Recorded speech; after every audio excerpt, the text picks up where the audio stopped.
देखो, हाँ देख लेते हैं। रॉक्स और मिनरल्स कंप्लीट खत्म हुआ था, क्वेश्चन नहीं कर पाए थे, तो क्वेश्चन नंबर 1 आपकी स्क्रीन पर ये रहा। क्या आंसर आ रहा है आप लोगों का? सी आ रहा। और किसी का भी कुछ आ रहा है क्या? और किसी का भी कुछ आ रहा है? तुमको समझ में आ रहा है क्या ये? नहीं आ रहा है? अच्छा, तुम्हारा क्या आ रहा है? सी आ रहा है। सी, सबके सी आ रहे हैं, ठीक है। अच्छा, आज कौन सा टॉपिक करेंगे, नाम बोलो एक बार। माउंटेन्स। कौन सा करेंगे? माउंटेन्स। इसलिए सबको समझ में आएगा, ध्यान से बैठना। चलो फर्स्ट क्वेश्चन देख लो, क्या बोल रहा है। रॉक्स और मिनरल्स पे ये, consider the following statements. Basalt is an example of intrusive igneous rock. क्या ये सही है? बेसॉल्ट किसका एग्जांपल है? हाँ, basalt is an example of extrusive igneous rock, बिल्कुल। तो ये वाला तो स्टेटमेंट मेरा रॉन्ग हो जाएगा। अच्छा, वैसे बेसॉल्ट से क्या बनता है? बिल्कुल, तो यश ने बता दिया, उससे क्या बनता है? Oceanic crust. उससे क्या बनता है? Oceanic crust. तो 1 गलत है मेरा, तो यहां 1 था, तो ये ऑप्शन एलिमिनेट हो गया, राइट। सेकंड देख लो क्या बोल रहा है। Igneous and sedimentary rock can change into metamorphic rock. सही है, हाँ। Under great heat and pressure, यहां तक तो बिल्कुल सही है। But metamorphic rock can not change into either of them. ये सही है क्या? हाँ, आ जाओ। पर ये वाला सही है क्या? ये गलत है। मेटामॉर्फिक रॉक भी किस में बदल जाता है? दूसरे रॉक्स में बदल जाता है। रॉक साइकिल हम लोगों ने पढ़ चुके हैं ऑलरेडी, राइट। तो इस कारण से ये वाला भी हमारा क्या हो जाता है? रॉन्ग। तो सेकंड कहां पर है? डी में, तो डी ऑप्शन भी एलिमिनेट हो गया। थर्ड क्या बोल रहा है? Granite rocks were form due to cooling down of magma inside earth. ये बात सही है, हाँ। Granite is an example of intrusive igneous rock, उसका एग्जांपल है। अब ये नहीं पूछ रहा है ये शैलो डेप्थ पे या डीपर डेप्थ पे, पर है तो इंट्रूसिव ना, हाँ। तो थर्ड स्टेटमेंट मेरा करेक्ट है, तो आंसर क्या हो जाएगा? सी, दैट इज 3 ओनली। ठीक है, सभी लोगों ने आंसर इसका परफेक्ट किया। यही देखा था अपन ने, इग्नियस रॉक किससे बनते हैं? सॉलिडिफिकेशन ऑफ लावा से बनते हैं। शैलो डेप्थ पे बनते हैं तो हाइपा बेसल बोलते हैं, और इसका एग्जाम्पल क्या था? ग्रेनाइट उसका एग्जाम्पल था। और डीपर डेप्थ पे बनते हैं तो प्लूटोनिक। अब ये यहाँ पर गलत दिया हुआ है, इसका एग्जाम्पल ग्रेनाइट कहाँ आएगा? शैलो डेप्थ पे आएगा। डीपर डेप्थ वालों को हम क्या बोलते हैं? प्लूटोनिक। क्या बोलते हैं? Plutonic rocks, right. Igneous rock 2 type के हो सकते हैं, इंट्रूसिव और एक्सट्रूसिव। चलो नेक्स्ट क्वेश्चन आ गया, ये वाले को देख लो, इसका क्या आंसर आ रहा है।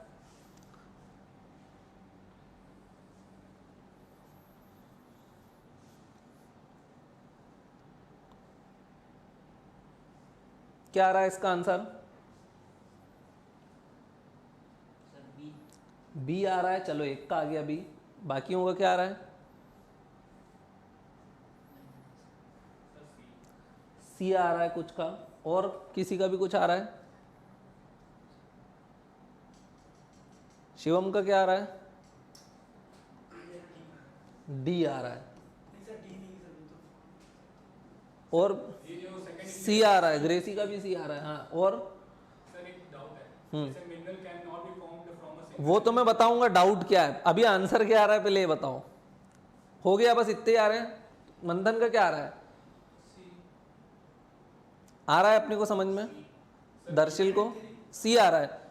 तुम्हारा क्या आ रहा है? बी आ रहा है। तो बी सी डी, चलो 3 आ गए। ए भी आ जाता किसी का तो ए बी सी डी हो जाते, सही तो होता। Consider the following statements. क्या पूछ रहा है? Consider the following statements. Statement 1 क्या बोल रहा है? देखो, a mineral is a naturally occurring inorganic substance. सही है क्या? हाँ। इनऑर्गेनिक मतलब derived from non living things, यही इसकी डेफिनेशन थी, हाँ। तो बिल्कुल मिनरल की डेफिनेशन दे रहा, फर्स्ट करेक्ट है। फर्स्ट कहाँ नहीं है? केवल डी ऑप्शन में, तो डी तो एलिमिनेट हो गया। तो जिन्होंने डी दिया था वो तो चले गए। किसने दिया था डी? हाँ, तो डी वाले तो पहले बार में ही चले गए। सेकंड स्टेटमेंट क्या बोल रहा है? देखो, minerals can not be formed from single element. ये सही है। मिनरल्स कैन बी फॉर्म्ड, देखो वैसे मिनरल का मतलब क्या होता है? 2 और मोर देन 2 एलिमेंट। बट यहाँ पर हम लोग नेटिव मेटल्स की बात करना चाह रहे हैं। नेटिव मेटल्स मतलब क्या होते हैं? जो अपने प्योर फॉर्म में मिलते हैं, right. So native metals can be formed in single elements, तो ये वाला रॉन्ग हो जाएगा। यहाँ पर 2 है तो ये एलिमिनेट हो गया, राइट। अब देखो 1 तो दोनों जगह, अब 3 को देखना पड़ेगा। थर्ड देखें, the basic source of all mineral is hot magma in the interior of earth. ये बात सही है, हाँ। देखना, अर्थ के ऊपर जो भी चीजें इंक्लूडिंग आर सेल्फ, हम सब किसके कारण बने? मैग्मा। भाई अर्थ इनिशियली कैसी थी? अर्थ एक आग का गोला थी, हॉट एंड मोल्टन थी। ये जो इसका सबसे ऊपरी पार्ट है जिसको हम क्या बोलते हैं? क्रस्ट, ये समय के साथ क्या हो गया? सॉलिडिफाई हो गया। और सॉलिडिफाई होकर इसने कौन सा रॉक बनाया? Igneous rock. और इग्नियस रॉक बाद में किस में बने? सेडिमेंट्री रॉक और मेटामॉर्फिक रॉक। यही देखा था हमने। और फिर ये आपस में कन्वर्ट होते रहे, रॉक साइकिल चलती रही। तो थर्ड भी मेरा करेक्ट है, तो आंसर क्या हो जाएगा? B, that is 1 and 3 only. तो बी किस किसने दिया था, बी, ठीक है। अर्णव ने बिल्कुल सही आंसर किया था, शिवम ने सही आंसर किया था। बाकियों को समझ में आ गया इसका आंसर ये क्यों है, इजी था। Rocks are composed of minerals और rocks have no definite chemical composition, लेकिन मिनरल्स का डेफिनेट केमिकल कॉम्पोजिशन होता है, इसलिए रॉक्स और मिनरल्स अलग अलग होते हैं। ये देख लो जल्दी से, एकदम इजी है, केबीसी का 1000 रुपये वाला क्वेश्चन, बस 10 सेकंड में आंसर करना है। ए, बिल्कुल परफेक्ट।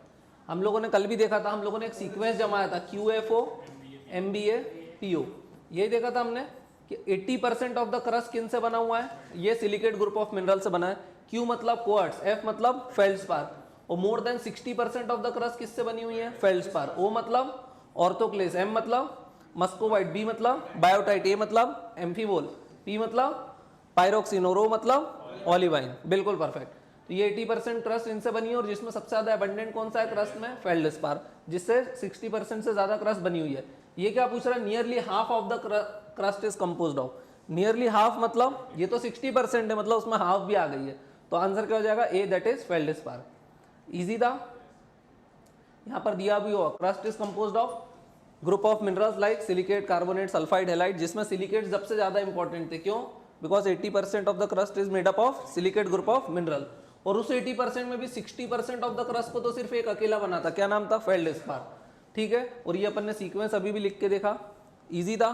फिर अपन ने प्रॉपर्टीज अब दोबारा रिपीट नहीं करेंगे। चलो ये वाला क्वेश्चन देख लो, बस 5 मिनट आप दोनों के लिए, समझ में आएगा सारी चीजें, नए होना भी आएगा, डोंट वरी। इनके क्वेश्चन हो जाए अपनी है ना, हर जैसी टॉपिक फिनिश होता है ना, तो अपन इस टाइप की क्वेश्चन प्रैक्टिस भी करते हैं। अभी इन लोगों से बन रहा है ना, क्योंकि ये पढ़ चुके हैं। इसका आंसर करो चलो जल्दी से, ये तो आंसर लिखा ही हुआ है बोर्ड पे, डी। ठीक है, देखो क्या पूछ रहा है, which of the following is salient feature of metamorphic rock, किसके सेलिएंट फीचर पूछ रहा है, मेटामॉर्फिक रॉक। देखो अगर इसमें आपको लो मेल्टिंग पॉइंट, अब नहीं पता किस रॉक का हाई मेल्टिंग पॉइंट है, लो मेल्टिंग पॉइंट है, कोई बात नहीं, इसको डाउट में रखो। लस्चर, लस्चर मतलब चमक वगैरह, नहीं पता होती है कि नहीं, डाउट में रखो। क्रिस्टलाइन, क्रिस्टल्स तो वैसे इग्नियस रॉक्स में भी होते हैं, तो इसको भी डाउट में रखो। फोलिएशन, ये देखा था अपन ने, फोलिएशन और लीनिएशन। क्या होता है, कई बार जब बहुत ज्यादा प्रेशर पड़ता है किसके ऊपर, रॉक के ऊपर, भाई मेटामॉर्फिक रॉक कैसे बनता, under Pvt, pressure volume and temperature. कई बार प्रेशर के कारण ये जो मिनरल्स रहते हैं ये क्या हो जाते हैं, रीअरेंज हो जाते हैं। क्या हो जाते हैं, रीअरेंज हो जाते हैं, और उनका कलर कैसा दिखने लग जाता है, अलग अलग दिखने लगता है। पर ये लेयर्स हैं क्या, नहीं, because metamorphic rocks have no layers, उनके पास लेयर्स होती हैं क्या, नहीं। तो ये लेयर से कंफ्यूज नहीं होना है। मिनरल्स के कलर क्या हो गए, केवल सेग्रीगेट हो गए, लेकिन ये क्या है, सिंगल रॉक है। ये क्या है, सिंगल रॉक है। और जब इस टाइप से मिनरल्स के कलर रीअरेंज हो जाते हैं तो हम क्या बोलते हैं, दिस इज फोलिएशन या फिर लीनिएशन। और ये कैसा रॉक है, नॉन फोलिएटेड। अपन ने बेंडिंग भी देखी थी, alternative thin to thick line, right. तो इसका आंसर क्या हो जाएगा, D, that is foliation. Easy था ये। चलो नेक्स्ट क्वेश्चन देख लो, ये बताओ जल्दी से। ये सारे प्रीवियस ईयर क्वेश्चन है, सारे प्रीवियस ईयर क्वेश्चन है।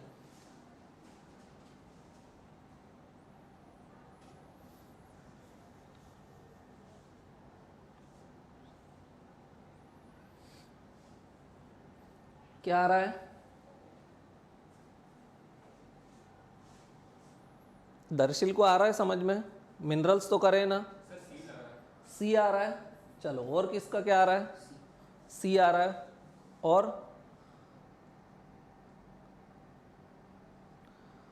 अपना क्या आ रहा है, क्या ये क्या होता है, समझ ही नहीं आ रहा है।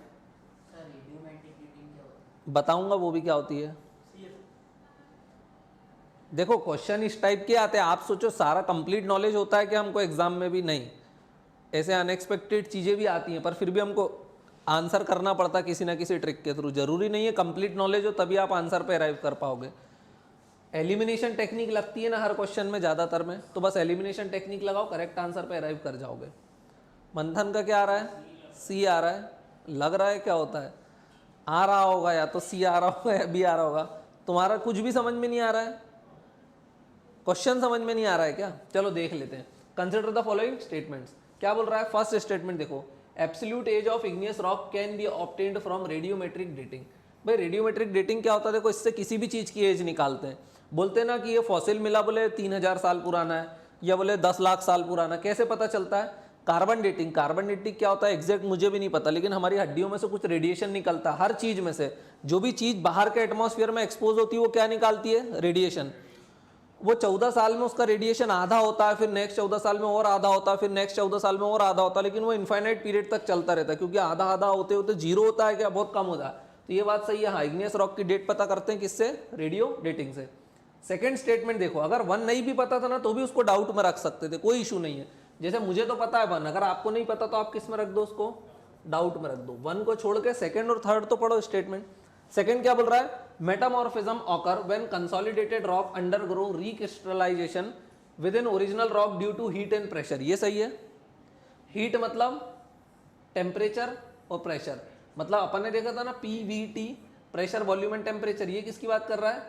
प्रेशर की और टेम्परेचर की। तो ऐसा ही होता है मेटामॉर्फिक रॉक में, रिक्रिस्टलाइजेशन होता है रॉक का। हाँ, तो ये बिल्कुल सही है। तो देखो सेकंड सही है मेरा, 1 तो मुझे अभी पता नहीं है, सेकंड सही है, तो मेरा डी क्या हो गया? एलिमिनेट हो गया। वैसे मेरा 1 भी सही है, तो मेरा आंसर तो आ चुका है, क्या होना चाहिए? बी। पर फिर भी 3 पढ़ लो। 3 क्या बोल रहा है?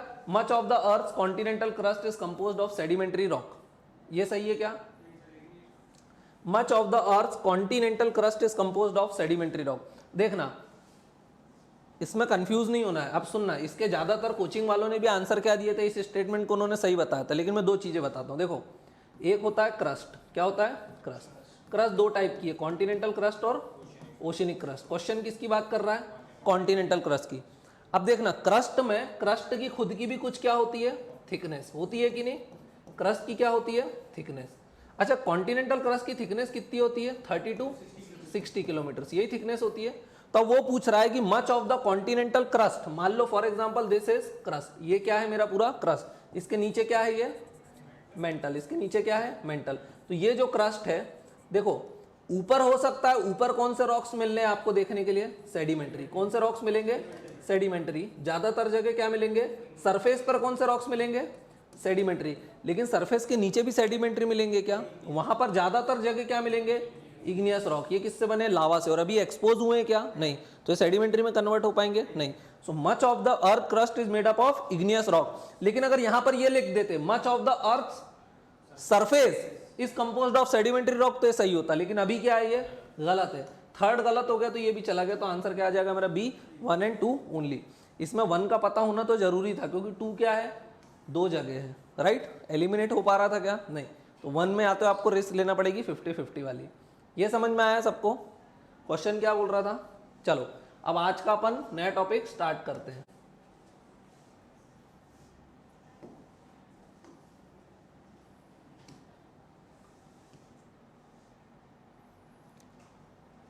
किसके सारे क्वेश्चन सही हो पाए? किसी के भी नहीं ना? क्वेश्चन समझ में तो आ रहे ना क्या है? क्वेश्चन धीरे धीरे बनेंगे। अब कहाँ तुम थी? कहाँ इतने दिन से?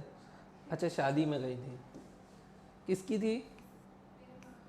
हो गई? बढ़िया, ठीक है। आज हम लोग क्या करने वाले हैं? माउंटेन्स।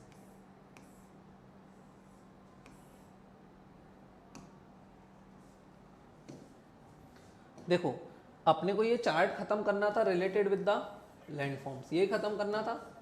ये तो करके गए थे सब लोग। देखो, लैंडफॉर्म में सबसे पहले एंडोजेनिक प्रोसेसेस पढ़ना थी। एंडोजेनिक में भी अपने को सबसे पहले क्या पढ़ना है? ओरोजेनिक। ओरो मतलब क्या होता है? Mountains. Processes related with the creation of mountains are orogenic. तो ओरोजेनिक में सबसे पहले स्टार्ट करेंगे तो अपन किसको पढ़ना शुरू करेंगे? माउंटेन्स को। सबसे पहले समझना पड़ेगा कि माउंटेन्स होते क्या? What are mountains? What are mountains? भाई अगर अपन माउंटेन्स पढ़ना चाहते तो माउंटेन्स की एक जनरल डेफिनेशन पता होना चाहिए। माउंटेन्स क्या होते हैं?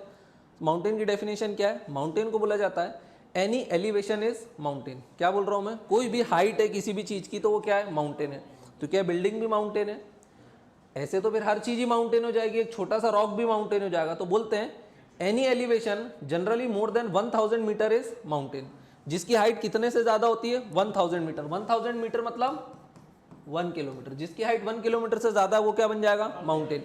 अच्छा, माउंटेन के लिए मैंने ये बोला क्या कि उसके कोनिकल पीक होना चाहिए, राउंडेड होना चाहिए। अगर मान लो ये सरफेस है और यहाँ पर ये क्या है? प्लेटू, और इसकी हाइट कितनी है? मान लो मैंने बोला 1100 मीटर, तो क्या ये भी माउंटेन है? ये भी माउंटेन है। हाँ, क्योंकि इसकी हाइट किससे ज्यादा है? 1 किलोमीटर से। किसी भी चीज की हाइट अगर 1000 मीटर से ज्यादा है तो वो क्या कहलाता है? माउंटेन। अब ये भी माउंटेन है, लेकिन mountain with a flat top. इसका टॉप कैसा है? Flat top. बट प्लेटू भी है तो एक टाइप का माउंटेन ही, राइट? तो ये समझ में आया कि what are mountains. So any elevation more than 1000 metre is mountain. बोल सकते हैं अगर 1000 मीटर से छोटा है फिर भी बड़ा बड़ा सा दिखता है, आपको पहाड़ सा दिख रहा है, तो उसको छोटे को क्या बोलते हैं? हिल्स। और छोटा है तो हिलॉक्स। क्या बोलते हैं? हिलॉक्स। और छोटा है तो नॉल। और छोटा है तो फिर बोलेंगे बोल्डर, मतलब बड़ा सा पत्थर है। और छोटा है तो फिर बोलेंगे रॉक। और छोटा है तो बोलेंगे स्टोन। और छोटा है तो सॉइल। यही होता है ना, सॉइल भी तो रॉक है ना, सब समझते हो इतना तो? हाँ। तो माउंटेन की डेफिनेशन समझ में आ गई। अब देखना ये क्या है? माउंटेन। और ये क्या है? Mountain range. देखो एक सिंगल है तो क्या बोला? माउंटेन। और उन सिंगल का ग्रुप है, बहुत सारे हैं, तो क्या बोला? Mountain range. तो ये क्या है? एक रेंज है। फॉर एग्जाम्पल ये एक माउंटेन हो सकता है अपने आप में, ये 2nd नंबर का माउंटेन है, ये 3rd नंबर का माउंटेन है, ये 4th नंबर का माउंटेन है। तो ये अलग अलग माउंटेन्स है, मतलब बहुत सारे माउंटेन रहते हैं किसके अंदर? एक रेंज के अंदर। अगर मैं बोलूं एवरेस्ट, ये क्या है? Mount Everest. ये क्या है? माउंटेन है या माउंटेन रेंज है? माउंटेन। गलत। एवरेस्ट क्या है? एवरेस्ट तो एक सिंगल पीक है ना। हाँ। और रेंज क्या है? Himalayas. Himalayas is a range. और हिमालय के ऊपर for example this is Everest. और एवरेस्ट क्या है? Range. Nanda Devi, Nanda Devi is a range. ध्यान रहेगा, ऐसे बोल सकते हैं। इजी है ना ये? तो माउंटेन क्या होते हैं, माउंटेन रेंज क्या होती हैं, भूलोगे तो नहीं? महेंद्रगिरी कहाँ है? ये ईस्टर्न घाट्स पे, उसका हाईएस्ट पीक है। तो महेंद्रगिरी अगर सिंगल है तो वो क्या है? और ईस्टर्न घाट क्या है? रेंज। ध्यान रहेगा, इजी है। ईस्टर्न घाट कहाँ है? वैसे देखो ज्यादातर लोग घबरा गए, कहाँ है ईस्टर्न घाट? ये इंडिया ऐसा दिखता है, तो यहाँ पर ये माउंटेन्स हैं, दिखाई दे रहे हैं। So this group of mountain we call it Eastern Ghats. इसको हम क्या बोलते हैं? ईस्टर्न घाट्स। और ईस्टर्न घाट पे सबसे हाईएस्ट पीक कौन सी है? महेंद्रगिरी पर्वत। ध्यान रहेगा, इजी है। अब जल्दी से देखते हैं ये क्या है? What is this? की रेंज, सोच के बताओ ये क्या है? हाँ नंदनी, क्या है ये? ये क्या है? बिल्कुल ये अकेला है ना, तो बोला ये क्या है? माउंटेन। और ये क्या है? Mountain range. बहुत सारे हैं, तो देखो अब इसमें सिंगल सिंगल होंगे। ये एक माउंटेन है, ये एक माउंटेन है, ये एक माउंटेन है, ये एक माउंटेन है, ये एक माउंटेन है ना। एवरेस्ट के बगल वाला माउंट एवरेस्ट हाईएस्ट है, तो उसके बगल वाला लोएस्ट है क्या? वो भी बहुत ऊंचा है, वो उससे थोड़ा सा ही छोटा है। जैसे माउंट एवरेस्ट बगल में क्या है? लोटस है, वो भी बहुत बड़ा है ना। हाँ, तो माउंट एवरेस्ट क्या है? एक माउंटेन। और हिमालयास क्या है? एक रेंज। इजी है ना, ये तो समझ गए डेफिनेशन क्या होती है, डायग्राम से और क्लियर हो गया। अब देखो जब भी हमको क्या है, माउंटेन को क्या करना है? क्लासीफाई करना है। माउंटेन को क्या करना चाहते हैं? अब हम क्लासीफाई करना चाहते हैं। रॉक्स को किस बेसिस पे क्लासीफाई करा था? On the basis of origin. So mountains को भी किस बेसिस पे क्लासीफाई करेंगे? On the basis of origin. So देखना जब भी हमें माउंटेन पढ़ना है, माउंटेन्स, माउंटेन्स की डेफिनेशन बोल दो जल्दी, क्या है? Any elevation is, any elevation, हाँ, more than 1000 metres are mountains. बोल सकता हूं मैं, इनको क्या बोलते हैं हम? माउंटेन्स। अब देखना उनसे छोटे हैं तो हिल, हिलॉक्स, नॉल्स, यही सब बोलते हैं। हाँ, अब माउंटेन्स को मुझे क्या क्लास करना है? क्लासीफाई करना है। So we can classify mountains on the basis of what? On the basis of origin. Origin मतलब माउंटेन का जन्म कैसा हुआ, फॉर्मेशन कैसे हुआ। देखो माउंटेन को एक क्लासीफाई करने का तरीका ये भी है। ये कैसा माउंटेन है? कोनिकल। ये कैसा माउंटेन है? Rounded shape. ये कैसा माउंटेन है? लाइक अ प्लेटू। है तीनों। इसकी हाइट मैंने बोला फॉर एग्जांपल 5 किलोमीटर हाइट है, तो ये 1 किलोमीटर से ज्यादा है तो बोला माउंटेन। इसकी हाइट मैंने बोला 1.8 किलोमीटर है, ये भी 1 किलोमीटर से ऊंचा है तो बोला माउंटेन। इसका बोला 1.2 किलोमीटर है, तीनों 1 किलोमीटर से ज्यादा ऊंचे, मतलब तीनों डिफरेंट डिफरेंट माउंटेन है। और अगर तीनों एक साथ है तो बोलूंगा ये माउंटेन रेंज का पार्ट है ना। लेकिन इन तीनों का शेप अलग है। ये कैसा है? कोनिकल। ये कैसा है? राउंडेड। ये कैसा है? Flat top. तो मैं माउंटेन को उनके शेप के बेसिस पर कर रहा हूं क्या क्लासीफाई, या उनकी कितने बड़े हैं वो उस बेसिस पर कर रहा हूं? मैं किस बेसिस पर कर रहा हूं? ओरिजिन। उनका जन्म कैसे हुआ? रॉक्स को भी ऐसे ही किया था, इग्नियस, सेडिमेंट्री और मेटामॉर्फिक।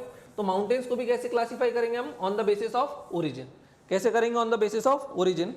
ओरिजिन के बेसिस पे क्लासीफाई करने में हमारे पास कितने टाइप के माउंटेन्स हैं? 3 टाइप के। कितने टाइप के माउंटेन्स हैं? 3 टाइप के। पहले टाइप के माउंटेन को बोलते हैं हम लोग स्ट्रक्चरल माउंटेन्स। क्या बोलते हैं? Structural mountains. स्ट्रक्चरल मतलब क्या होता है कि उनका रॉक्स का कॉम्पोजिशन कैसा है। अभी समझाता हूं 2 मिनट में, पहले तीनों टाइप के नाम लिख लें। पहला क्या है? Structural mountain. दूसरे टाइप का माउंटेन है जिनको हम बोलते हैं डेन्यूडेशनल माउंटेन्स। क्या बोलते हैं? डेन्यूडेशनल माउंटेन्स। क्या बोलते हैं? डेन्यूडेशनल माउंटेन्स, या फिर डिपोजिशनल माउंटेन्स, या फिर डिपोजिशनल माउंटेन्स। अब जो तीसरे टाइप का माउंटेन है उसको क्या बोलते हैं? उसको वी कॉल देम एस्कार्पमेंट्स। क्या बोलते हैं? एस्कार्पमेंट्स। अब समझे जल्दी से तीनों टाइप के माउंटेन कौन से हैं। 3 टाइप के माउंटेन है, स्ट्रक्चरल, डेन्यूडेशनल, एस्कार्पमेंट। अब देखना स्ट्रक्चरल में फर्दर 3 टाइप के माउंटेन है, very important for us, prelims में क्वेश्चन आता है। पहला है वॉल्केनिक माउंटेन। कौन सा है? मतलब mountain form because of volcanic eruption, तो वो कौन सा माउंटेन कहलाएगा? वॉल्केनिक। अच्छा, वॉल्केनिक से कैसे बन सकता है क्या माउंटेन? हाँ, लावा बाहर आएगा और ऊपर आके क्या हो जाएगा? सॉलिडिफाई हो जाएगा। देखा होगा ना आपने, for example this is crust. ये क्या रहती है? क्रस्ट। नीचे क्या रहता है? मैग्मा। मैग्मा ऊपर आता है और वो इस टाइप से स्ट्रक्चर बना देता है। अगर इसकी हाइट 1000 मीटर से ऊंची, तो हम इसको क्या बोलेंगे? इट इज वॉल्केनिक माउंटेन, यही बोलेंगे ना। हाँ, सो वॉल्केनिक माउंटेन क्या होते हैं वो तो पता है अपने को, वॉल्केनिक माउंटेन। दूसरे टाइप का होता है जैसा हमारा हिमालयाज है, एल्प्स है, जिनको हम क्या बोलते हैं? Fold mountains. अपन ने समझा भी था ना फोल्ड माउंटेन्स कैसे बनते हैं। जब 2 कॉन्टिनेंट आपस में टकरा जाते हैं या एक कॉन्टिनेंट ओशिनिक क्रस्ट के नीचे चला जाता है, तब क्या होता है? सॉरी, एक ओशिनिक क्रस्ट कॉन्टिनेंट के नीचे चली जाती, तो वो जो माउंटेन बनते हैं उनको क्या बोलते हैं? Fold mountain. तीसरे टाइप के इंडिया में, for example western Ghats. India में वेस्टर्न घाट्स है ना, देखो ये क्या है? इंडिया। ये कौन से माउंटेन्स है इंडिया में? वेस्ट साइड में जो माउंटेन्स है इनको हम क्या बोलते हैं? वेस्टर्न घाट्स। क्या बोलते हैं? वेस्टर्न घाट्स। तो वो किसका एग्जाम्पल है? Block mountain. तो हमारे पास 3 टाइप के माउंटेन थे, स्ट्रक्चरल, डेन्यूडेशनल और एस्कार्पमेंट। पहला समझ में आया स्ट्रक्चरल। अभी तो मैंने कुछ समझाया ही नहीं, अभी तो केवल नाम बता रहा हूं, उनके नाम से अवेयर हो जाए अपन, पढ़ना तो बाद में शुरू करेंगे, पहले नाम तो पता चले। दूसरे टाइप के कौन से हैं? डेन्यूडेशनल या फिर डिपोजिशनल। डिपोजिशनल का मतलब क्या होता है देखना, फॉर एग्जाम्पल ये क्या है? फॉर एग्जाम्पल यहां पर ये क्या है? हिमालयास। ऐसा ही है, इंडिया का ही डायग्राम बनाऊं मैं, देखना इंडिया कुछ कैसा दिखाई देता है। इंडिया कैसा दिखाई देता है ध्यान से देखना। इंडिया की अगर मैं बात करूं, नॉर्थ से साउथ जाऊं मैं, तो एलिवेशन कैसा है इंडिया का देखना। सबसे ज्यादा लेह लद्दाख। लेह लद्दाख में 3 रेंजेस हैं, लद्दाख, काराकोरम और जस्कर, है ना। फिर उसके बाद ग्रेट हिमालयाज आ जाते हैं। उसके बाद क्या आ जाता है? मिडिल हिमालयाज, उससे थोड़े छोटे। फिर आ जाते हैं शिवालिक्स, सबसे छोटे। ऐसे ही चलता है। उसके बाद क्या आ जाता है? Northern plains. क्या आ जाता है? Northern plains. नॉर्दर्न प्लेन्स तो असल में एक गहरा गड्ढा था, राइट, जिसको बाद में किसने भर दिया? रिवर्स ने। और उसके बाद क्या आ जाता है? पेनिनसुलर प्लेटू, और फिर सी। ऐसे ही चलता है। और यहाँ पर ये क्या आ गया? वाटर। ऐसे ही चलता है क्या इंडिया? देखो पहले इसकी हाइट बोला कौन से है ये? ट्रांस हिमालयाज। कौन से है ये? ट्रांस हिमालयाज। फिर ये क्या है? हिमाद्री। कौन से है? हिमाद्री। ये कौन से है? हिमाचल। और ये कौन से है? शिवालिक। और ये तीनों किसका पार्ट है? ये तीनों किसका पार्ट है? हिमालयाज का पार्ट है। हिमालयाज के जस्ट बाद यूपी बिहार आ जाता है। हाँ, यूपी बिहार तो गहरा गड्ढा था, लेकिन उस गहरे गड्ढे में आज क्या भर गई है? सेडिमेंट्स। और वो सेडिमेंट्स कहाँ से आए?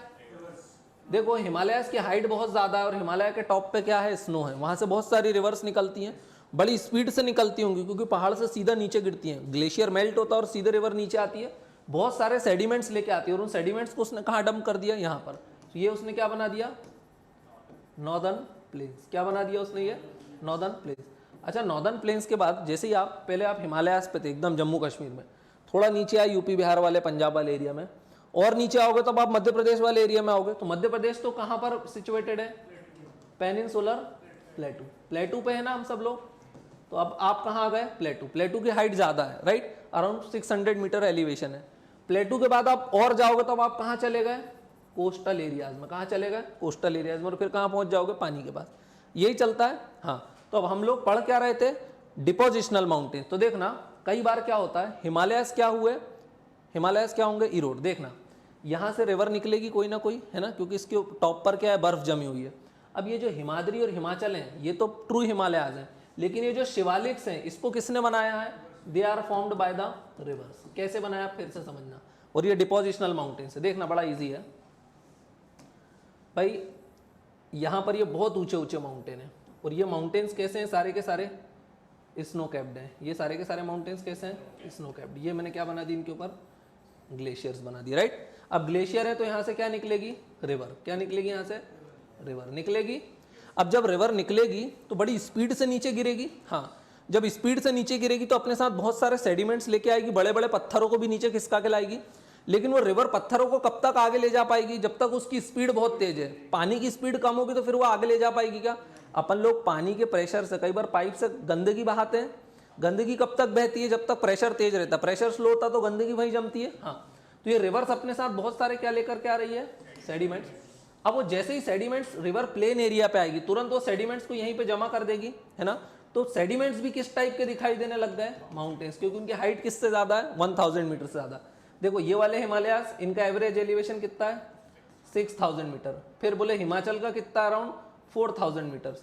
और ये वाले जो डिपोजिशनल बने, जिनको हम क्या बोलते हैं, शिवालिक्स। क्या बोलते हैं, शिवालिक्स। इनका एलिवेशन कितना हो गया, 1000 मीटर से ज्यादा। तो ये भी माउंटेन बन गए ना। लेकिन ये कौन से माउंटेन बने, डिपोजिशनल माउंटेन्स बने। कौन से बने, डिपोजिशनल माउंटेन्स। तो ये चीज समझ में आई। एक माउंटेन तो थे स्ट्रक्चरल, दूसरे कौन से थे, डिपोजिशनल, और तीसरे कौन से थे, स्कार्पमेंट्स। अभी इसको तो अपन ने पढ़ा ही नहीं है, ये सबसे इंपॉर्टेंट और बड़ा आसान है। अभी नंदनी को समझ में आ रहा है सब कुछ, पक्का आ रहा है कि नहीं, ग्रेसी को आ रहा है ना। हाँ, तो अब ये समझ में आया, डेन्यूडेशनल या डिपोजिशनल माउंटेन्स क्या होते हैं, इजी है। कैसे बने, रिवर ने बना दिया, हो सकता है विंड बना दे, कोई भी उनको बना सकता है, लेकिन वो उनका फॉर्मेशन कुछ इस टाइप से हुआ है। अब तीसरे टाइप के जो माउंटेन्स हैं उनको क्या बोलते हैं हम, एस्कारपमेंट। एस्कारपमेंट एक्चुअली कोई ट्रू माउंटेन होते नहीं। देखो माउंटेन में बार बार बना रहा हूं, ऐसे ही बना रहा हूं, ये भी क्या है, एक माउंटेन। अच्छा ये भी क्या है, और ये भी क्या है, माउंटेन। बट ध्यान से देखोगे सो माउंटेन की एक पैटर्न समझ में आ रहा है। माउंटेन है 2 स्लोप्स, है कि नहीं। अगर आप माउंटेन के टॉप पे यहां से चढ़े हो तो यहां से उतरोगे, एक स्लोप ये, एक स्लोप ये। यहां से अगर ऊपर चढ़े हो तो यहां से उतरोगे। हाँ, फॉर एग्जाम्पल इंदौर। इंदौर कहां पर है अपना, टॉप पर है पहाड़ के। अगर आप इंदौर के ऊपर चढ़ के आए हो तो अगर आप इंदौर से कहीं भी दूर जाओगे तो आपको घाट उतरना पड़ेगा ना। और इंदौर से किसी भी डायरेक्शन में जाओ हमेशा घाट आ जाते हैं। क्यों आ जाते हैं, because Indore is situated at a प्लेटू, Malwa प्लेटू पे हम लोग। हाँ, तो यहां पर देखोगे तो हर चीज में कितने स्लोप हैं, 2 स्लोप हैं। बट अगर देखना ध्यान से, और स्लोप कैसे हैं, काफी स्टीप रहते हैं, रहते ना। अब फॉर एग्जाम्पल अगेन देखना, ये सरफेस है, what is this, what is this. मान लो कोई आदमी यहां खड़ा हुआ है, उसको ये क्या दिखाई देगा, माउंटेन दिखाई देगा। हाँ, कोई आदमी यहां खड़ा हुआ है, उसको नीचे क्या दिखाई देगा, वैली। लेकिन ये आदमी ऊपर चढ़ गया बेचारा, तो अब ये बोल रहा है माउंटेन। ऐसा कैसा माउंटेन है, दूसरा स्लोप कहाँ है इसका, दिखाई दे रहा है क्या, स्लोप है, लेकिन वो कितना है, बहुत ग्रेजुअल स्लोप है। देखो इनके स्लोप कैसे हैं, स्टीप स्लोप। कैसे स्लोप है इनके, स्टीप स्लोप है। और ये वाले का स्लोप कैसा, देखो 1 स्लोप इज, एक स्लोप तो कैसा है, स्टीप, मतलब एकदम खड़ा स्लोप है। और दूसरा स्लोप जो है, अनदर स्लोप जो है, वो कैसा है, ग्रेजुअल। वो कैसा है, ग्रेजुअल। वो है लेकिन आपको समझ में नहीं आ रहा, पता चला 100-150 किलोमीटर तक धीरे धीरे उतर रहा है चढ़ाव, समझ गए, तो ग्रेजुअल होगा ना। हाँ, हो सकता है ना ऐसा। देखो बिल्डिंग पे चढ़ने के 2 तरीके हैं, या तो बिना सीढ़ी के मैं बोलूँ सीधा लटक जाओ एकदम स्टीपली, या तो मैं सीढ़ी बना दूं लंबी। ऐसे ही बनती है सीढ़ी। भाई सीढ़ी का मतलब क्या होता है, यूं ही तो चलती है ना सीढ़ी, यूं ही चलती है ना। तो ये क्या है, ग्रेजुअल रहती है। नहीं तो आप डायरेक्ट बिल्डिंग चढ़ पाओगे क्या, नहीं चढ़ पाओगे। तो ये इस टाइप के स्ट्रक्चर को हम क्या बोलते हैं, एस्कारपमेंट्स। क्या बोलते हैं, एस्कारपमेंट्स। इजी है। एस्कारपमेंट्स क्या होते हैं, समझ गए। Escarpment have 1 steep slope and another slope is invisible, या फिर ग्रेजुअल बोल सकते हैं। अनदर स्लोप है लेकिन वो कैसा है, काफी ग्रेजुअल है। Vindhyas is an example of escarpment. राला मंडल किसका एग्जाम्पल है, राला मंडल जो दिखाई देता भंवरकुआ से, वो किसका एग्जाम्पल है, जो पहाड़ दिखते हैं तुम लोगों को, दैट इज राला मंडल। वो किसका एग्जाम्पल है, अरे वो तो इसका एग्जाम्पल है ना यार, वो तो इसके जैसा दिखता ना। राला मंडल तुमको यूं दिखाई देता, तो राला मंडल क्या है, माउंटेन है। वो एस्कारपमेंट है क्या, नहीं। लेकिन जो विंध्यास है, हमारे यहाँ पे जो विंध्यास है, आदमी एक साइड से कैसा दिखता है उनको, स्लोप बड़ा खतरनाक है बोले, और दूसरी साइड से दिखाई नहीं देता बोले। 200-250 किलोमीटर के बाद आप प्लेन पे आ पाए। So that is very gradual slope. कैसा स्लोप है ये, ग्रेजुअल स्लोप है या इनविजिबल। एस्कारपमेंट्स का मतलब समझ में आया, one slope is steep and another is gradual. Gradual या फिर क्या बोल सकता हूँ, इनविजिबल स्लोप है। वो है लेकिन बहुत इनविजिबल है। हो सकता है वो 100 to 200 किलोमीटर्स में आप जमीन पे जा पाओ, तो आपको कैसा दिखाई देगा, वेरी वेरी ग्रेजुअल स्लोप। अच्छा, गंगा रिवर फ्लो करती है, हाँ गंगा रिवर की लेंथ कितनी है, बहुत ज़्यादा है, 2,500-3,000 किलोमीटर है। हाँ एग्जैक्ट नहीं पूछ रहा हूँ मैं, अब देखना ध्यान से। पहले तो गंगा रिवर कहाँ से उतर के आती है, हिमालय से, राइट। कहाँ से निकलती है वो, गंगोत्री से और बद्रीनाथ दो जगह से निकलती है। अलकनंदा और भागीरथी मिलकर कौन सी नदी बनाती है, गंगा। गंगा जैसे ही नीचे उतरती है तो वो कहाँ आ जाती है, सबसे पहले हरियाणा स्टेट में आती है, ठीक है। हरियाणा से वो कहाँ तक जाती है, मूव करते करते बंगाल तक। कहाँ तक जाती है, बंगाल तक। देखना हरियाणा से बंगाल का डिस्टेंस है 1800 किलोमीटर। कितना किलोमीटर डिस्टेंस है, 1800 किलोमीटर। और हरियाणा बंगाल से कितनी हाइट पे है, 300 मीटर अबव बंगाल। कितने मीटर अबव है, 300 मीटर। मतलब गंगा कितने ग्रेजुअल स्लोप पे बह रही है, समझना दे रहा। 1800 किलोमीटर डिवाइड बाय 300 मीटर, तो स्लोप कितना है, एवरी 6 किलोमीटर, हर 6 किलोमीटर पे गंगा नदी कितने मीटर नीचे आती है, 1 मीटर, मतलब 100। मतलब 6 किलोमीटर बहती है और सिर्फ 100 सेंटीमीटर नीचे उतरती है।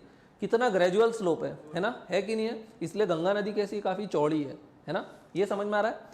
चलो 3 टाइप के माउंटेन देखे अपन ने, कौन कौन से, स्ट्रक्चरल, डिपोजिशनल और एस्कारपमेंट। अब अपन वापस आ जाते हैं अपने फर्स्ट वाले पे, क्या नाम था उसका, स्ट्रक्चरल माउंटेन।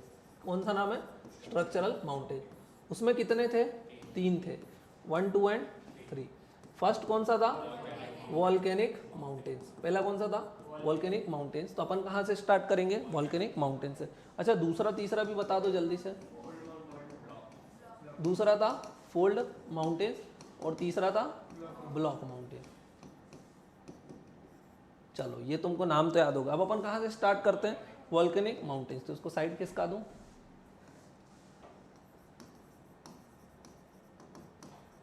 Volcanic mountains. कहाँ से स्टार्ट करेंगे, वॉल्केनिक माउंटेन्स। भाई वॉल्केनिक माउंटेन कैसे बनता होगा, भाई माउंटेन कैसे बनता, माउंटेन तो मैंने बताया any elevation is mountain more than 1000 metres. Volcanic mountain हमेशा किसके कारण बनता होगा, because of involvement of lava और मैग्मा। कोई भी माउंटेन जो किसके इन्वॉल्वमेंट के कारण बनता है, लावा या मैग्मा, उसको हम क्या बोलते हैं, वॉल्केनिक माउंटेन। अब देखना वॉल्केनिक माउंटेन कब बनता होगा, when we have volcanic eruption. बिल्कुल, जब क्या होता होगा, वॉल्केनिक इरप्शन होता होगा, तब क्या बनता होगा, वॉल्केनिक माउंटेन। अब देखना लावा या मैग्मा आता कहाँ से, मेंटल से आता है, ये तो सबको पता है। दिस इज क्रस्ट, ये क्या है, हमारी क्रस्ट है। क्रस्ट है ना, ये क्रस्ट की भी कुछ थिकनेस है, 30 to 60 किलोमीटर कॉन्टिनेंटल क्रस्ट की थिकनेस है। इसके नीचे क्या है, मैग्मा चैम्बर।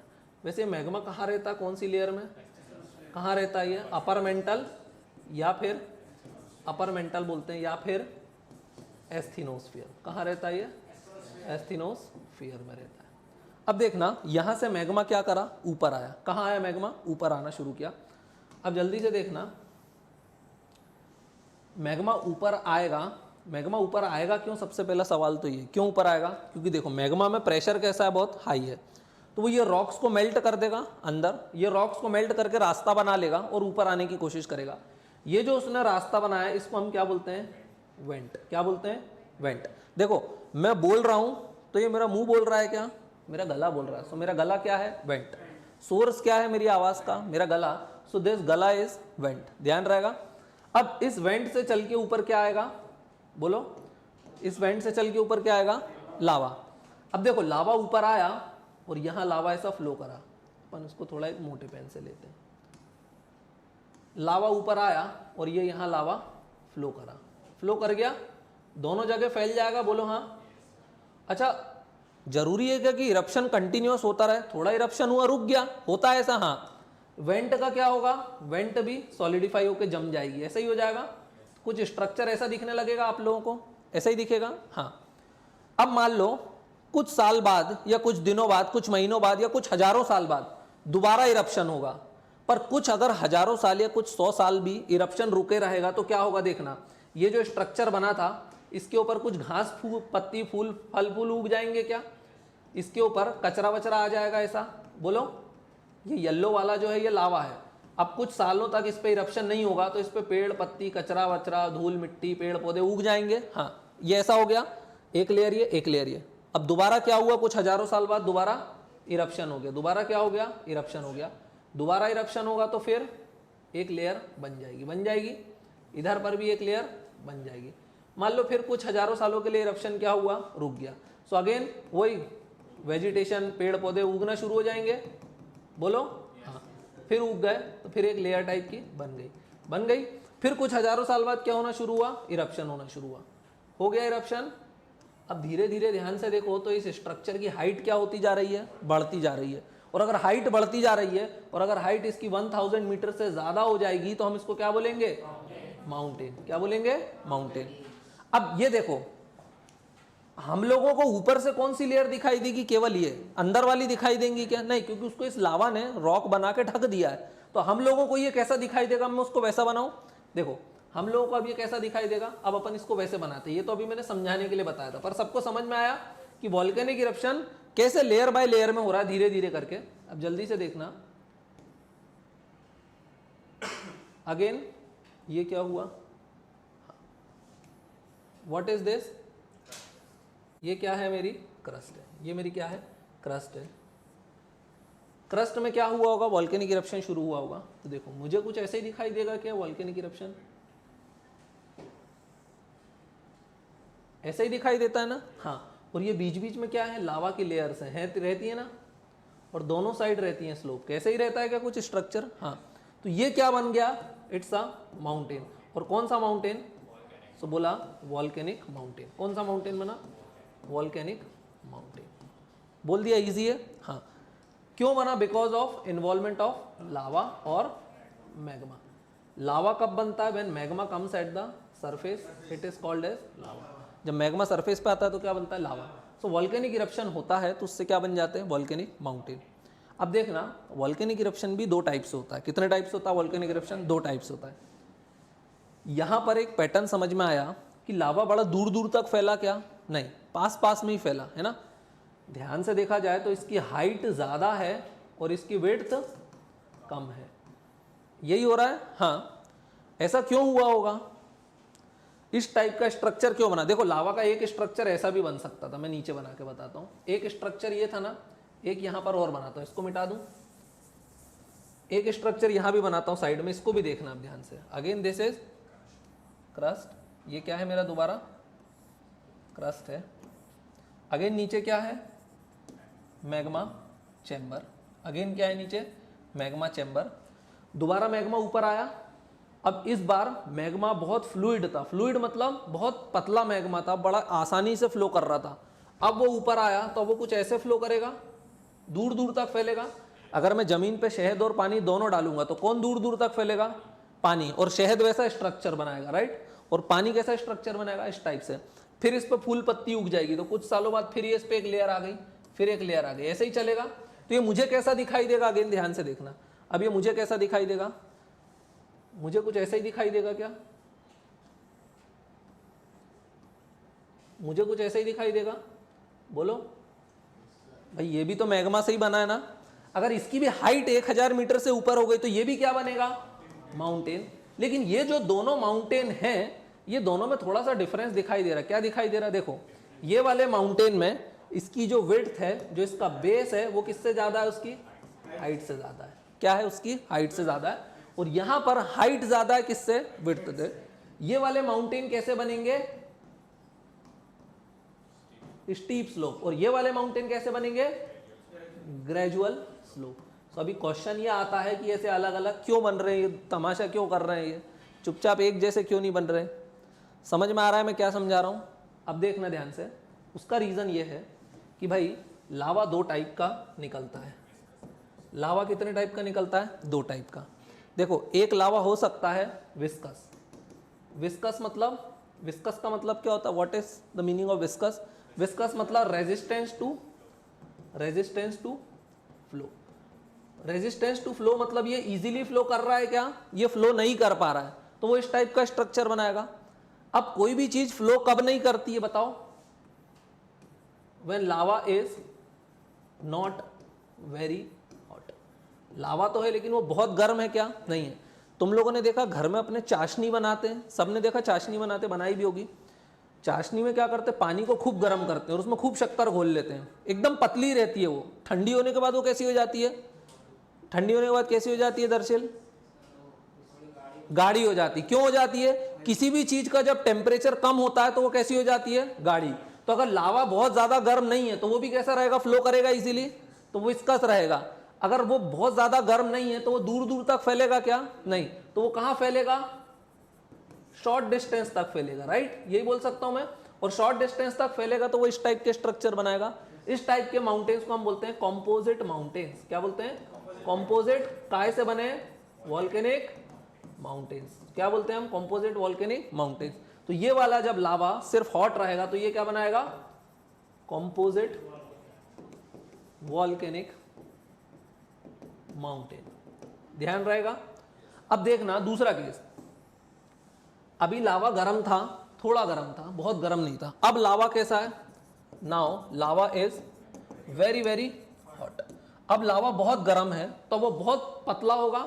बहुत पतला होगा तो हम क्या बोलेंगे? It is less viscous. Less viscous मतलब it can flow easily. So easily अब वो क्या कर पाएगा? फ्लो करेगा। अगर लावा इजीली फ्लो करेगा तो वो दूर दूर तक फैल जाएगा ना, तो हम क्या बोलेंगे? Long distance. और लॉन्ग डिस्टेंस तक फैलेगा तो किस टाइप के स्ट्रक्चर बनाएगा? उस टाइप के स्ट्रक्चर बनाएगा। और उस टाइप के स्ट्रक्चर को हम क्या बोलते हैं? इसको हम बोलते हैं शील्ड या फिर डोम वॉल्केनिक माउंटेन। क्या बोलते हैं? शील्ड या डोम। किसके जैसे दिखाई देते हैं? शील्ड ढाल रहती ना, या डोम। डोम मतलब समझ गए ना? हाँ। तो शील्ड या डोम के जैसे दिखाई देते हैं। तो शील्ड डोम कब बनते हैं? जब लावा बहुत गर्म रहता है, बड़ा इजीली फ्लो करता है, दूर दूर तक फैल जाता है, जिसमें विड्थ उसकी ज्यादा होती है। अच्छा, माउंटेन दोनों केस में बनेंगे क्या? माउंटेन की डेफिनेशन तो भाई यही है कि अगर 1000 मीटर से ऊंचा है तो क्या बनना पड़ेगा उसको? माउंटेन। अगर उसकी हाइट भी 1000 मीटर से ज्यादा ऊंची तो वो भी क्या बनेगा? माउंटेन। इसकी हाइट भी 1000 मीटर से ज्यादा ऊंची तो ये भी क्या बनेगा? माउंटेन। अच्छा, लेकिन ये वाला माउंटेन बड़ा छोटा सा रहेगा, राइट? दिखने में ऊंचा हो सकता है लेकिन छोटा रहेगा। और ये वाला तो हो सकता है आप इसके ऊपर चढ़ना शुरू करो तो आपको पता ही नहीं चले मैं माउंटेन के ऊपर चढ़ रहा हूं। हो सकता है ना? हो सकता है इसके ऊपर आपको प्लेटू जैसा फील आए। हो सकता है ना ऐसा? हाँ, क्योंकि ये कौन सा है? शील्ड डोम। ये कब बना था दरअसल? पतला लावा नहीं, लावा पतला घर पतला कुछ होता है क्या? अच्छा, चाशनी कोई पतली या गाढ़ी होती है क्या? टेम्परेचर पे डिपेंड करता है। टेम्परेचर ज्यादा है तो पतली है, ठंडी हो गई तो। अच्छा, लोहे का भी ऐसे ही रहता। तुमने देखा कास्टिंग कैसे करते हैं? मेटल की कास्टिंग यूट्यूब पे तो दिन भर यही चलता ना आजकल। कहीं चीटी के उसमें कुछ गुजेड़ दिया, कुछ कर दिया, दिन भर कास्टिंग ही चलती। बंदूक बना दी, हथौड़े बना दिए, यही देखते हो तुम लोग पूरे 24 घंटे। हाँ, उसमें क्या करते हैं वो लोग? कोई भी मेटल रहता है उसको इतना गर्म करते हैं कि वो क्या हो जाता है? पानी जैसा है ना, फ्लो करने लगता है। लेस विस्कस हो गया, इजीली फ्लो कर रहा है। अगर लोहे को गर्म करके नीचे गिराया तो पूरे में फैल जाएगा। और अगर लोहा गर्म नहीं है तो फिर वो फैलेगा क्या? वो बट्टा का बट्टा नीचे गिर जाएगा पूरा। ध्यान रहेगा। तो अभी हम लोग क्या पढ़ रहे थे? माउंटेन्स। क्या पढ़ रहे थे? माउंटेन। माउंटेन्स में अभी हम लोगों ने क्या क्या देखा? देखो ध्यान से। अभी हम लोगों ने क्या क्या देखा? सबसे पहले माउंटेन्स की डेफिनेशन देखी, माउंटेन्स क्या होते हैं। फिर 3 टाइप के माउंटेन थे, स्ट्रक्चरल, डेनुडेशनल और एस्कारपमेंट। स्ट्रक्चरल में हमने किससे स्टार्ट किया? वॉल्केनिक माउंटेन से।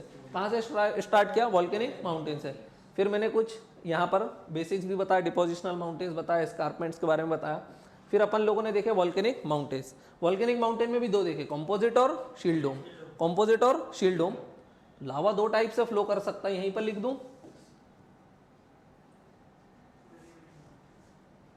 यहां पर लिख दूं, वॉल्केनिक इरप्शन में 2 टाइप से लावा बाहर आ सकता है। आइदर लावा इज हॉट और लावा इज वेरी वेरी हॉट।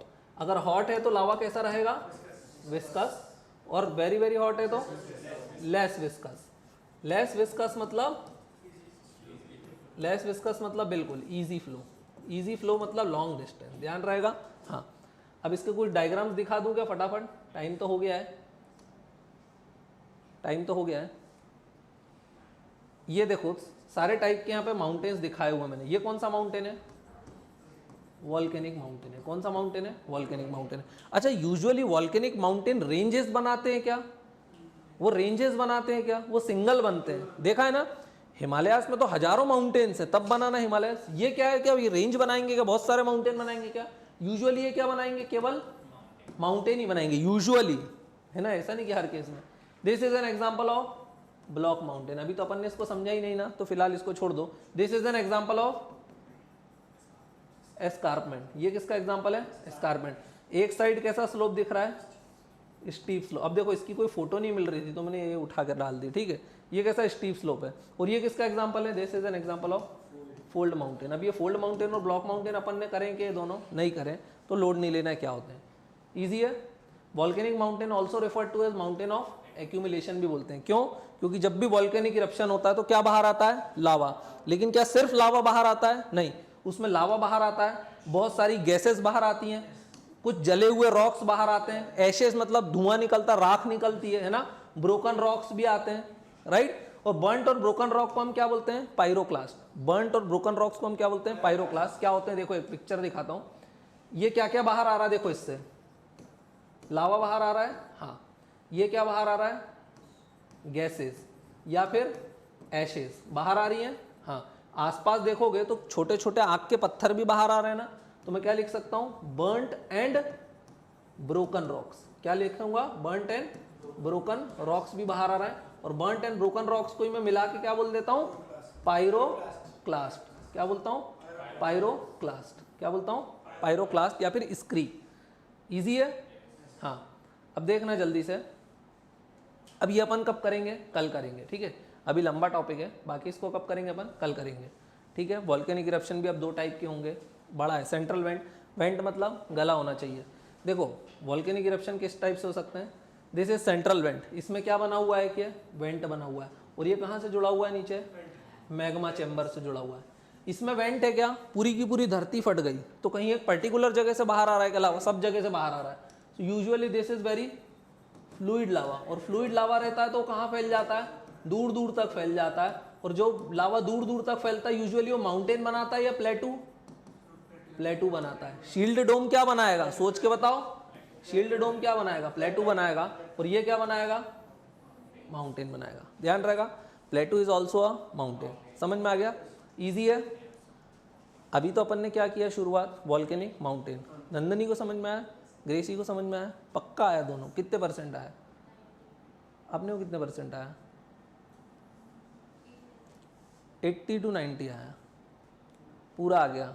जश को कितना आया, बेटा पूछूंगा क्वेश्चन, पक्का आया। अर्णव को 95, दर्शिल को, इनके बहकावे में मत आओ, अगर 50% भी आया तो 50 भी बोल सकते, कितना आया, 75 आ गया। चलो ठीक है, धीरे धीरे मतलब आएगा तुम लोग को, है ना, समझ में आया। अपन इसको कल पहले एक बार रिवाइज करेंगे, फिर आगे कंटिन्यू करेंगे। अरे यार रुको, मैंने वो शेयर नहीं करा ना, उसको शेयर कर देता हूँ स्लाइड को, उसको चालू करता हूँ दोबारा, स्लाइड्स को शेयर कर देता हूँ। किसको, हाँ, और एक चीज़ सुनो, जो मैं पढ़ाता हूँ उसको क्या करोगे, हर चीज़ अपनी कॉपी में क्या होना चाहिए, सारी चीज़ें जॉट डाउन।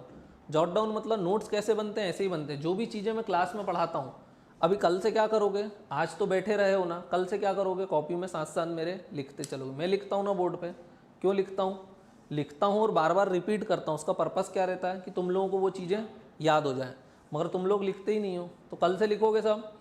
हाँ, वो लिखता है बिल्कुल, हमेशा ध्यान रखना, यहाँ पढ़ोगे सब समझ में आ जाएगा, और 2 दिन बाद क्या हो जाएगा, सब कुछ भूल जाओगे, ध्यान रहेगा। अगर रिवाइज नहीं करोगे तो क्या होगा, भूल जाओगे। ये लो, ये आ गई अपनी फाइल।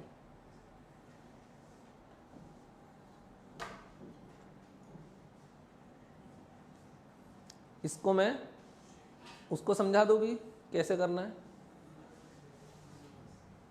देखो ये कोड को अगर मोबाइल में क्या करेंगे, स्कैन करेंगे तो एक लिंक आती है, उस लिंक को खोलेंगे तो क्या मिल जाएगा, पूरी स्लाइड का पीडीएफ।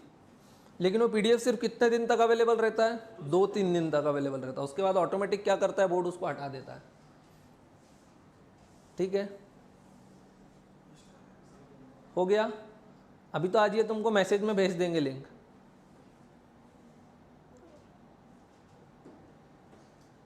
ठीक है फिर, है ना।